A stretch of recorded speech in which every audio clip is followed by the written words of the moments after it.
अम्बेडकर जन्मिया मध्य प्रदेश के माय गांव तो महू करिए जिला रत्नागिरी में 14 अप्रैल को जन्मिया 18 एकड़ माय महू गांव में खुशियां मनी एक हफ्ता भर के ताय भीमराव का चरित्र देख माता मन चित लाए मेरा पुत्र होना रोची दुनिया में कमासी नाम। इस विचार में डूबत भीमा अपने पति को याद दिलाए मेरा भीम महान बनेगा देवो उसको पढ़ाए। रामजी राव कहे भीमा मैं ही मन चित लाए महान जाति असित गई जे पढ़ाया कैसे जाए। भीमा बाई कहे राम जी हिम्मत मत ना हारो भीम ने पढ़ानो है नित नई स्कूल सारो। रामजी राव ने भीम ने नित नई स्कूल जावे अछूत होने रे कारण सु वो नाम लिखा नहीं पावे। भीमाबाई रे जिद सु रामजी पार न पावे ले भीम ने संग में नित नई स्कूल जावे। एक दिन भीम का भाग्य ज्यादा हेडमास्टर दिया विचारे भीम का नामकरण कर देव सा पर एक शर्त के सहारे। रामजी राव कहे गुरुजी के शर्त है थारे के सब लड़का अंदर बैठ पड़सी भीम बैठ पटेला बारे। रामजी राव कहे भीम ने की विचारे थारे सब लड़का अंदर पेट पड़सी तू बैठ पटेला बारे। भीमराव जी कहे कनिक विचार कर भीम जी बोले सब शर्ता है मंजूर जहां बैठा थी वहां बैठ सो मन पटना है जरूर। आत्मा ने होने की परवाह छोड़ नित्य पड़वा जावे कड़ी मेहनत लगनी लागी पे सदा से प्रथम आवे। सेकंड पार्टियां स्कूलों में जांच करने आवे अधिकारी सवाल पूछे कोई उत्तर नहीं बतावे। क्लास में बैठो लड़कों रे मन में जन्म आवे बाहर बैठो भीमड़ो संग में समीना करावे।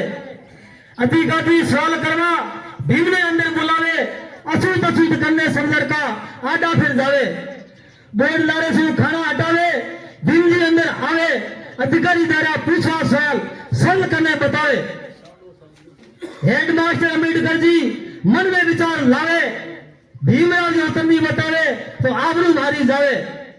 हेडमास्टर जाति ब्राह्मण भीम से प्रेम लगावे संगड़ा साथी स्टाफ गण वे मन में धरना लावे।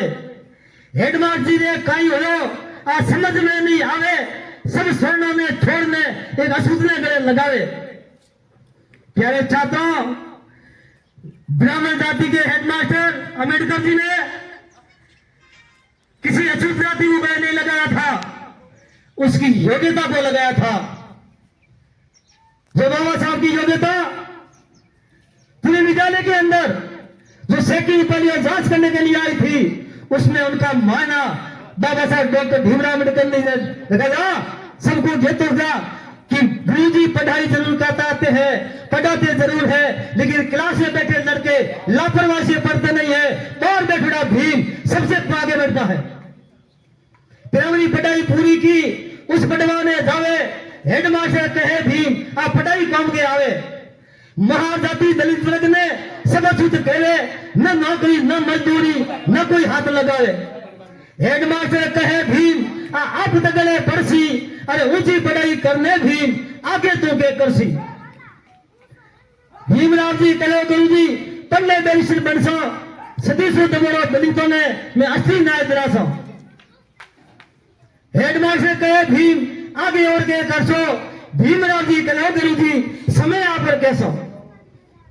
अपने गुरु जी ने भीमराव अम्बेडकर जी से दो प्रश्न पूछा था कि भीम महाजाति दलित वर्ग को न तो कहीं नौकरी मिलती है न कोई हाथ छूता है न मजदूरी पर रखते हैं आप तो उच्चतन करके क्या करेगा।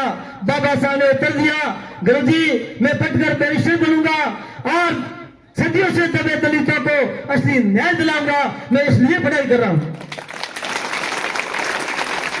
गुरुजी ने दूसरा प्रश्न पूछा भीम इससे आगे तू क्या करेगा। बाबा साहब ने उत्तर दिया हे गुरुजी वो तो समय बताएगा कि मैं क्या करूंगा। दूसरे प्रश्न का उत्तर समय के लिए छोड़ा था। जैसी पढ़ाई पूरी की उस पढ़वाने जावे हेडमास्टर कहे भीम और पढ़ाई काम के आवे। उसके बाद में बाबा साहब 10वीं पढ़ाई पूरी की अब समस्या आवे विदेशों में खर्चो करो तो पटवा कैसे जावे। जो अपने देश में जो कितनी पढ़ाई थी बाबा साहब ने पूरी कर ली, लेकिन विदेश जाने के लिए उनके पास में खर्चे की कमी थी।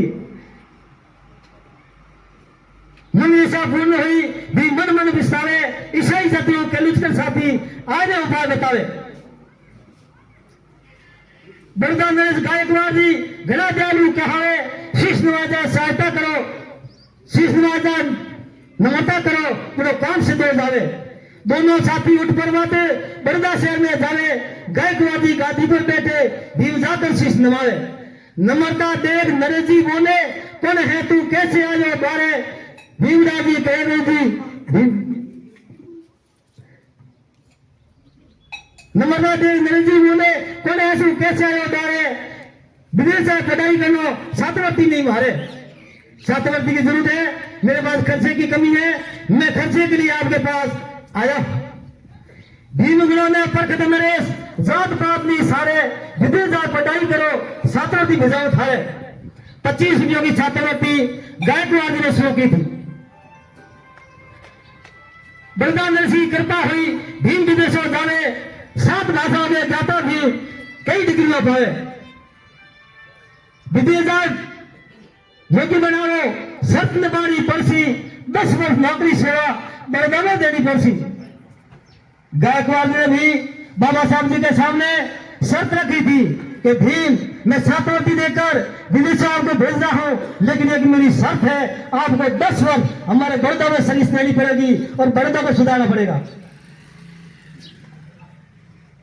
विदेश बढ़िया मंच धरिया अछूत खुशियां मनाए, भीमराव वैश्य मनाए, दलितों का दुख मिटाए। बड़ौदा शहर में शरण लिख भीम ने भेजे, छात्रवृत्ति की अवधि पूरी होगी, अब छात्रवृत्ति को नहीं भेजे। संदेश भीम जी सोते आप नगरे पड़सी, बड़दा नरसू वचन बनो, अब शर्त निभानी पड़सी। विदेशों की पढ़ाई छोड़ बड़दा शहर में आवे, बड़दा नरेश खुशी होने ऊंची नौकरी लगावे। ऊंची नौकरी पाई कोई छुआ छूत सतावे, ऑफिसर है सपरासी सीमटे से कागज फेंकावे। छुआ छूत परेशान भीम नौकरी छोड़ने आवे, अधूरी शिक्षा पूरी करनी राजा ने बात सुनावे। गायकवाड़ जी पूछे भीम ते शिक्षा अधूरी क्यों छोड़ी। छात्रवृत्ति बंद का संदेशा मिला, मैंने पालना करनी पड़ी। सुन संदेशो राजा जी को पे, कौन था ऐसा राजा जो छात्रवृत्ति बंद करने का झूठा संदेशा लिख भेजा। अधिकारियों की बैठक बुलाई, सेंध का पता लगेगा, सेंध ने भाला को सस्पेंड का हुक्म फरमाया। भीमराव से विदेशों जाओ, ऊंची शिक्षा पाओ, अंधकार में डूबे देश ने उजालों कर बताओ। बड़दा नरेश की कृपा हुई, भीम फिर विदेशों जावे, 9 भाषा में जाता भी इस 32 डिग्रियों पावे। विदेश बढ़िया मंच धरिया अछूत खुशियां मनावे, भीमराव वैश्य बनाए, अब दलितों का दुख मिटावे। वकालत में लादा भीम जी सबको न्याय दिलावे, सजी जुड़ा दलित सभी तोड़कर आवे। फिर बाबा साहब विदेशों से वैश्य बन के अपने देश में आए और शोषित पीड़ित लोगों को कहने लगे, हे मेरे भाइयों, जिसके पास कागज का खर्चा है तो भी आए और नहीं है तो भी आए, आपको मैं बिना पैसे न्याय दिलाऊंगा। इसी तरह पहला मुकदमा बाबा साहब ने पूना का हाथ में लिया था, जो 3 दलित लोगों ने एक किताब लिखी थी, जो अपने साथ अत्याचार हुआ था उनके खिलाफ, उनको फांसी का हुक्म दिया था। बाबा साहब ने पुणे के अंदर उस मुकदमे में उन 3 बंदों को फांसी के तख्ते के फ्री कराया था, वही उनका पहला मुकदमा था। और सब 36 कौम के लोग बाबा साहब के पास अपने फरियाद लेकर आते थे, बाबा साहब बिना खर्च उनकी मुखालिफत करते थे, उनको न्याय दिलाते थे। कानून व्यवस्था पटियोड़ा भीम जी अब से तो टकरा खावे, सदियों से दबोड़ा दलितों ने असली न्याय दिलावे। 15 अगस्त 1947 को अब देश आजाद हो धावे, सबके मन में चिंता लागी, वो संविधान कौन बनावे। बड़े बड़े नेता इकट्ठा हुए ने मीटिंग बनावे, स्वतंत्र भारत में संविधान हो और बीड़ो कौन उठावे। सबको नेता इकट्ठा हुए ने विचार विमर्श लावे, भीमराव स्वतंत्र भारत में सबसे अनुभवी कावे। 2 वर्ष 11 मार्च संविधान की रचना में 2 वर्ष 11 मास 18 दिन लगावे, भीमराव स्वतंत्र के भारत की संविधान की रचना सब लिख कर ले आवे। संविधान ने देश के छोटा सत्ती स्वतंत्रकारी भीमराव जिंदाबाद के नारे गा रही थी प्रजा सारी। बाबा साहब ने कहा, ये मेरे देशवासियों थोड़ा शांत रहो। बाबा साहब ने कहा, आज मैं ये संविधान पेश करने नहीं बल्कि मेरे गुरुजी द्वारा पूछे गए प्रश्न का उत्तर देने आया हूं। मेरे गुरुजी ने, मैं 5वीं कक्षा पूर्ण करके उच्च होता था, उस टाइम मेरे गुरुजी ने 2 प्रश्न पूछे थे। एक प्रश्न का उत्तर मैं उसी वक्त दिया, दूसरे प्रश्न का उत्तर समय के लिए छोड़ा था। वो समय आज आया है 26 जनवरी 1950। गुरुजी इस संसार में हो तो सुन दो मेरी वाणी, इस स्वतंत्र भारत के संविधान की रचना ये करनी है मेरी। ये गुरुजी, अगर आप इस संसार में जीवित है तो मेरी वाणी को सुने।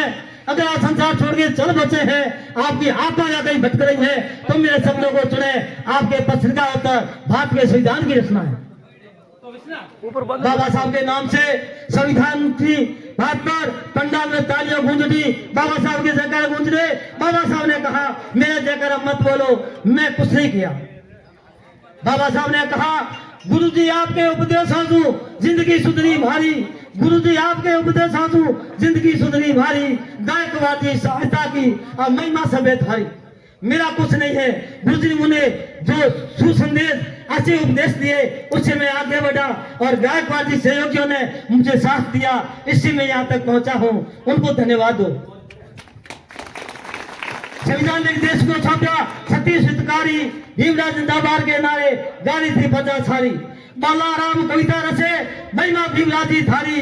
सतबुद्धि का भंडार भर दो कि लाज राख जो हमारी।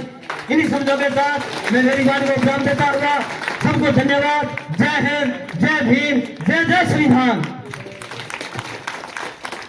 बहुत बढ़िया बुलंद आवाज में इन्होंने अंबेडकर चालीसा के नाम से इसको जानते हैं। एक बार मैंने पहले भी सुना है। बहुत ही बढ़िया, जोरदार तालियों का स्वागत, अभिनंदन। आपने मतलब बाबा साहब का जन्म से लेकर लास्ट तक पूरा का पूरा जीवन, इतिहास, वर्णन, संविधान का निर्माण कैसे हुआ, सब चीज, उनकी पढ़ाई लिखाई, सब कुछ आपने वो बहुत ही कम शब्दों में आपने सदन के समक्ष प्रस्तुत किया। बहुत बहुत धन्यवाद।